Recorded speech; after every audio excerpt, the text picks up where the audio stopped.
I'll show you how it's done. Shazam!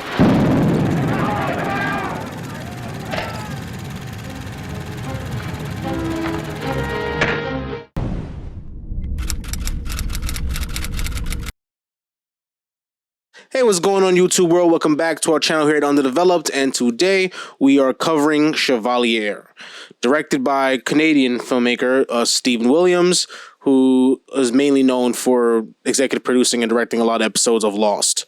Yes, so Chevalier is about Chevalier, Joseph Bologne. He is the illegitimate son of a French plantation owner and an African slave. And his father took him when he was young to go live in France, and he went to school to learn fencing and music, violin, and he out-violin motherfuckers, and he kicked ass in front of the Queen, Marie Antoinette of France, and he rose up to the ranks of Chevalier.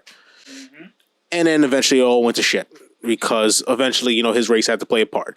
He done so much. Like, he's a black man who rose up in a white community, but not really accepted because he's black.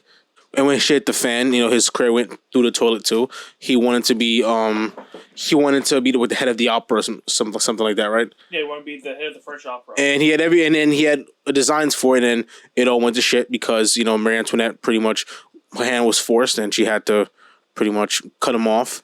Well, not cut him off, but cut off his dreams. And then that led to, and this is the midst of the French Revolution, in the midst of having an affair. Yeah, so she's married to the Marquis de Montalembert, and yeah, we're sorry for any pronunciation errors either of us make. We're both not too familiar with French. And then he ended up knocking her up, and then the dude ended up killing the baby, and then basically he pretty much got nothing for all the hard work he's done. He's overlooked because of his race, and he got nothing out of it, but. And eventually his music discarded to be brought up, centuries later, so to be studied and appreciated. So it's just another story of pretty much being, oppressed because of your skin color, even though you're better than half the people, but never being accepted because the poisonous mentality that, like, you have to measure up to these white people, or have to be some kind of magical Negro to even be even to walk the ranks of these elitist white group of people. And the whole point is that he realizes that he doesn't need these motherfuckers. He should be loyal to his people, not their world. Because as much as he belongs in their world, he will never be accepted simply because of his race. I think first and foremost, it needs to be said that everyone in this cast really did their thing. Like, this is a very interesting story that I really didn't know a whole lot going into it, and honestly, I feel like it's very fitting the movie opens with a bout between Chevalier and Mozart, because there are some parts of this movie that reminded me a bit of Amadeus. I don't really have a whole lot of negatives, and even then, most of my real negatives about this movie are more nitpicks. The only real big negative I really have to say about it is that it really just could have done a lot more. It's everything here that's presented is all good. There's nothing here that's particularly that bad or like ruins anything. It's a tad under 2 hours long, and I feel like a movie like this could have gone even longer, especially when there's a lot of Chevalier's life that really isn't covered in it. Like, they had a whole thing at the end where it's like, oh, well, after all this, when the revolution really got going, Chevalier led the first black regiment in France. I'm like, that sounds pretty interesting. What the fuck? Is there a Chevalier 2? Unless that's coming out, I don't know. I feel like there's a whole lot more they could have done. These are stories that are interesting, because all the black stories that we get usually is, about slavery and just some form of systematic racism, which plays a key factor in this movie. But at least it's not about like drug dealing, gang banging, nothing like salacious, nothing black exploitation.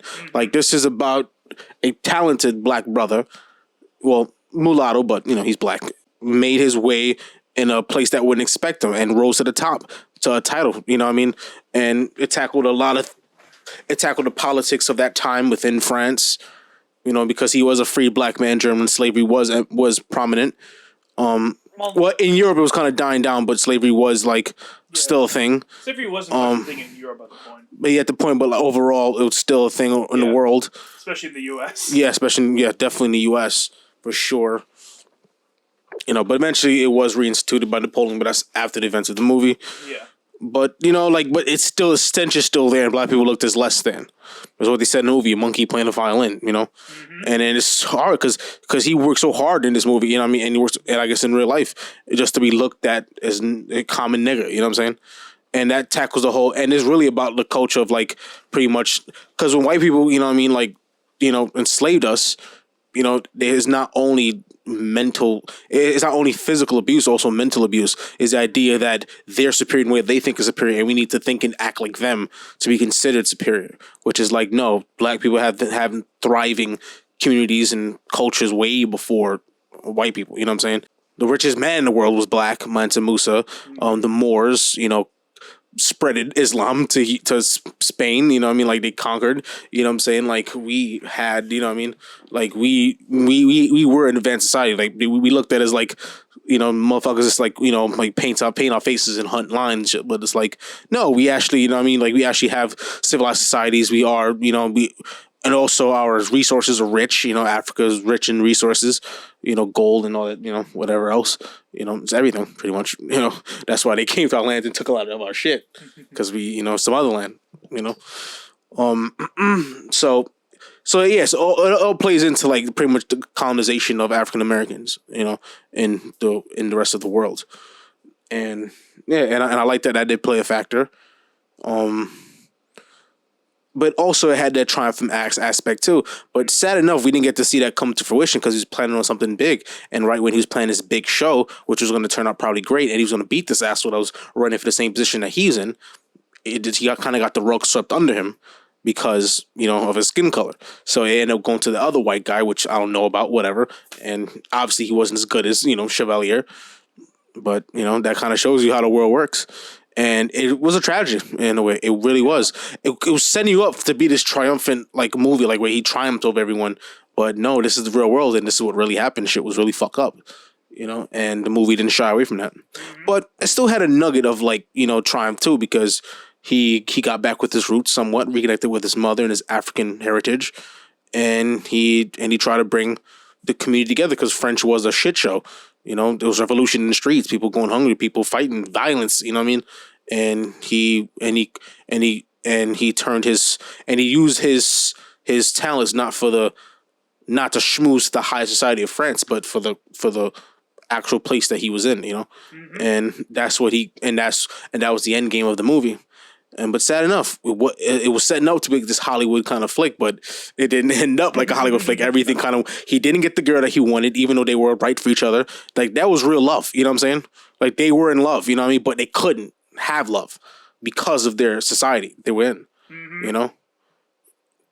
it wasn't an affair, but it wasn't really an affair. That was love. That was a real relationship. You know what I'm saying? Yeah. Built on support and common ground and just shared interests. You know what I'm saying?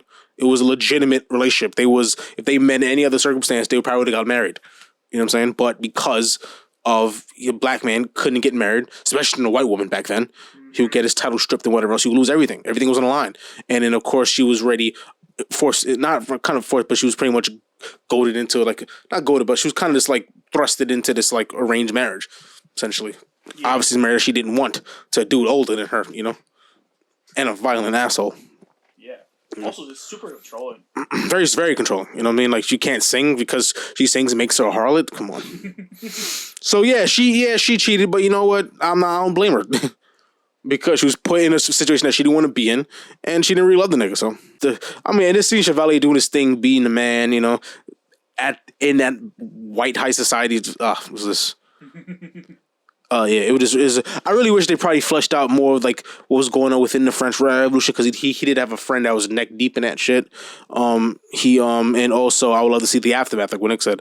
I would love to see the aftermath of him leading the first Black Regiment. That would have been interesting to see, because that would have been some kind of outcome. You know what I'm saying? Because it kind of left me open ended, and I was the movie was a little too long for me not to get that satisfaction.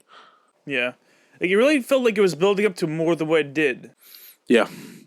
And that's the biggest letdown. So, do you have anything else left to say? I think I'd mentioned this to you when we were right out the theater, but I just think it's kind of funny that this movie makes Marie Antoinette. It's far kinder to Marie Antoinette than any historian or any depiction of her ever was. Oh my god!